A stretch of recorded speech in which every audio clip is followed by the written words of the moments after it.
Ang Magnolia Chicken Templados ngayon ay mukhang determinado na i-trade itong si Calvin Abueva. At maraming mga teams na nagkaka-interest dito.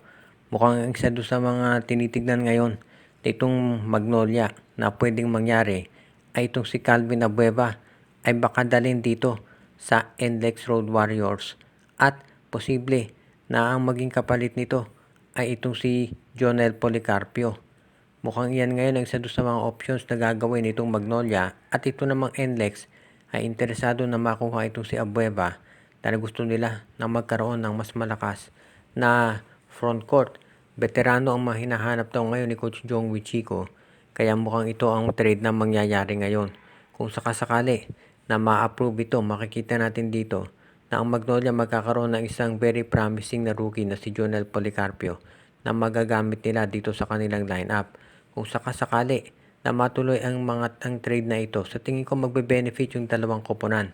Dahil itong si Jonel Policarpio naman, maganda potential yan. At ito namang si Calvin Abueva, alam natin na siya yung tipo ng player na gusto ni Jong Wichiko. Nung si Jong Wichiko nagko-coach pa dati sa TNT at sa San Miguel, yung mga defensive players talaga ang gusto niyan. Kaya sa tingin ko babagay si Abueva dito sa NLEX. Kaya yan ngayon ang isa sa mga tinitignang options ng management para dito kay Abueva. Actually, nandiyan pa rin bukod dito sa NLEX yung option na i-trade si Abueva dito sa Northport Batangbert.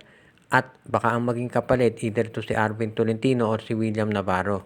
Ang medyo nagiging sabihin na nating dahilan kung ba't hindi yan natutuloy ay dahil kinoconsider pa rin yung pangangailangan nitong Barangay Ginebra at pati na rin itong San Miguel Beer. Kaya ito si Arvin Tolentino hindi pa sigurado kung saan team mapupunta. Pero isa rin siya doon sa mga options na tinitignan ngayon nitong Magnolia Chicken Templados.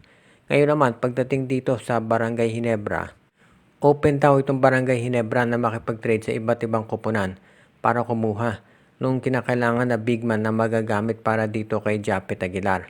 At ang isa na nga doon sa tinitignan nila ay itong Phoenix Football Master, si Kai Balungay, isa doon sa mga centers na tinitignan ng Barangay Ginebra.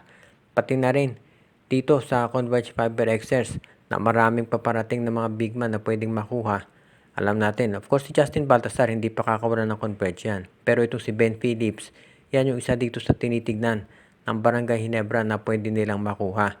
O kaya naman baka dito sa Blackwater Bossing si Christian David ang isa doon sa mga big men. Dahil parang hindi pa sigurado na ito si Troy Rosario ay mapupunta dito sa Barangay Ginebra dahil mukhang determinado rin ng San Miguel Beer na makuha ang serbisyo nito. Kaya iyan ngayon ang pinag-aaralang mabuti ng management. Ibig sabihin itong Ginebra ay willing nang i-trade din yung mga iba nilang players katulad itong sila Ben Adamos, pati na itong si Bon Pesumal, Jason David, at malay natin baka pati si Jeremiah Gray masama na rin. Although yung mga teams na interesado kay Gray, syempre titignan muna kung ito ay 100% ang nakarecover mula doon sa kanyang injury. Kaya ito nga abangan natin ngayon. Kung sakasakali na itong Barangay Ginebra ay gumawa nga ng trade, sigurado na big man ang kukunin yan. Malamang nga dito sa Phoenix o sa Converge, magkakaroon ng trade itong Barangay Ginebra. Huwag din natin tanggalin yung posibilidad na baka ito si Motaw Tuba ng San Miguel mapunta dito sa Ginebra at siya ay sa pamamagitan ng isang 3-team trade na pinag-aaralan ding mabuti ngayon ng SMC.